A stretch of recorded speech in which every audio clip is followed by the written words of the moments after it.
ইসলামের নামে রাজনীতি করেন আর প্রতি পদে পদে আপনারা অঙ্গীকার ভঙ্গ করেছেন। আপনারা দুই একটি ইসলামী দল, আপনারা কবে থেকে রাজনীতি করার সুযোগ পেয়েছেন? জিয়াউর রহমানের অনুকম্পায় আপনারা সুযোগ পেয়েছেন। চট্টগ্রামে গিয়ে একজন ক্যান্সারের রোগীকে দেখে আসতে পারি কার নির্দেশে? তারেক রহমানের নির্দেশে। যার এত মানব প্রেম, যার এত মানব অনুভূতি, যারা আজকে দেশের জন্য, গণতন্ত্রের জন্য, মানুষের কণ্ঠের স্বাধীনতা যারা কেড়ে নিয়েছিল সেটা উদ্ধার করার জন্য যারা জীবন দিয়েছে, যারা হাত দিয়েছে, পা দিয়েছে, চোখ দিয়েছে, যাদের শরীরের মধ্যে অসংখ্য রক্ত বুলেট এখনো রয়ে গেছে, তাদের পাশে দাঁড়ানোর জন্য যার মানবিক অনুভূতি, তাকে আপনারা চিহ্নিত করছেন নানাভাবে। কারা করছেন? যারা শহীদ রাষ্ট্রপতি জিয়াউর রহমানের অনুকম্পায় এই দেশে রাজনীতি করতে পেরেছে। জিয়াউর রহমানকে এই দেশের এক শ্রেষ্ঠ মুক্তিযোদ্ধা, জিয়াউর রহমানকে এই দেশের একজন স্বাধীনতার ঘোষক। আপনারা দুই একটি ইসলামী দল, আপনারা কবে থেকে রাজনীতি করার সুযোগ পেয়েছেন? জিয়াউর রহমানের অনুকম্পায় আপনারা সুযোগ পেয়েছেন। এখন তার জ্যেষ্ঠ পুত্র, তাকে আপনারা টার্গেট করেছেন। বুকপিট বলে আপনাদের কিছু নেই। জিয়াউর রহমানের অনুকম্পায় রাজনীতি করেছেন। জিয়াউর রহমান মারা গেল, এরশাদ বন্দুকের নল নিয়ে গণতন্ত্র হত্যা করলো, সেই এরশাদের অধীনে কেউ যাবে না বললো, আপনারা চলে গেলেন কার সাথে? শেখ হাসিনার সাথে।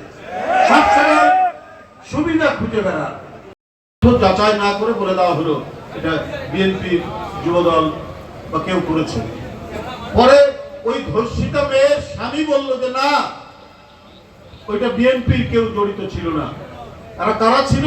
ওই মুরাদনগরের একজন মানুষ, সে হচ্ছে উপদেষ্টা, এই সরকারি উপদেষ্টা। তার যে স্থানীয় কর্মীরা আছে, লোকজন আছে, তারাই ঘটনা করেছে। মেয়েটার স্বামী বলে দিয়েছে। এটা তো আমার নিজের বানানো কথা না, গণমাধ্যমে এসেছে। এইরকম মিথ্যা, এই ধরনের কুৎসামূলক, এই ধরনের অপপ্রচার তারা চালিয়ে যাচ্ছে। মিটফোর্ডের সামনে রূপমন যে কথাটি বলেছে, মিটফোর্ডের সামনে যে ঘটনা, সোহাগ নামে একজন ব্যবসায়ীকে পাথর ফেলে আপনার অত্যন্ত নিষ্ঠুর ভাবে হত্যা করেছে। এটা দেখলে হৃদয় বিদারক হবে। বন্ধুরা, আপনাদের এখানে উপস্থিত কুড়িগ্রামের এলাকাবাসী, আপনারা জানেন বিএনপি শুধু বৃহৎ পরিবার, বিএনপির নামে দুই একজন দুষ্কৃতিকারী ঢুকতেই পারে। কিন্তু কথা হলো, যে পরিবারের বাবা মা ভালো, তার অনেক কটি সন্তান, সেই সন্তান অনেকেই ভালো, কিন্তু একজন হচ্ছে দুষ্ট, একজন মাদক সেবী।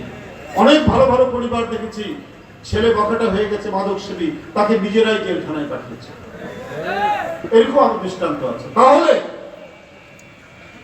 তাকে কি ওই যে যাদেরকে আমরা দেখলাম নিষ্ঠুর কর্মকাণ্ড করতে, ওদেরকে কি বিএনপি কোন ধরনের আশকারা দিয়েছে? সাথে সাথেই যুব দল থেকে তাদেরকে বহিষ্কার করা হয়েছে, ছাত্র দল থেকে বহিষ্কার করা হয়েছে, স্বেচ্ছাসেবক দল থেকে বহিষ্কার করা হয়েছে। কার নির্দেশে? তারেক রহমানের নির্দেশে। দুষ্ট গরুর চেয়ে শূন্য গোয়াল ভালো, তারেক রহমানের এটি হলো বক্তব্য। তার নীতি হচ্ছে এটা।